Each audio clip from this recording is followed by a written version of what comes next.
Toy, magsikain na. Kain na. Kakain na. Hoy, ako dyan, Huwag kang magtulakan. tawagin ako. Ay, Toy. Tayo ka dyan. Ay, tita. Babot nga ito sa mama mo, oh. Paugasan na yan. Pasuyo na lang. Tapos mamaya na lang kayo kumain na pag dalos ng mga Ay, sige po. bisita. Gutom na ako. Makakain na ako, ma. Sakit na yung tiyan ko, eh. Mamaya na, nak, sabay na tayo. Tapusin ko lang itong mga ugasan, ang dami eh. Sige ka, papagalitan ka din ng tita mo. Boy. Tapusin ko muna to, ha. Pumunta ka doon, baka utusan kang tita mo. Ay, voltage 5 na. Yes! Boss!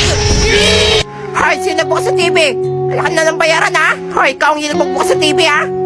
Alam mo, bahay niyo to, ha? Tsaka dungis mo, dumi ng paa mo. Linis ako ng linis. Sige, wisay ko. Ang putek. Kupang bata ko. Hindi ko sa'yo. Wala sa inyo. Sarado niyo yung pinto paglabas niya, ha? Ay, ganda ng laruan mo, ha. Ay, oo, bagong bili yan, eh. Sa SM namin binili yan, oo. Mahal yan. Ay, kain na tayo. Ay, umuwi ka muna, ha? Kakain na kami. Ay, naku, yung may laro mo dyan sa pinsan mo. Baka uwi na naman yan. Palabas lang po ako. Maglalaro lang kami, ha. Ay, naku, wait lang. Punta ka muna pala kay tita mo. Manghiram ka muna pambili ng bigas natin. Wala pa si papa mo, eh. Ayoko Ang pumunta pera doon. dito. Papagalitan na naman ako doon, eh. Hindi yan. Sabi mo inutusan kita. Dali na. Sige na nga. Ay, tita. Ano naman yan? Daw po, makahiram daw po muna si mama pambili daw pong bigas. Ay, nako.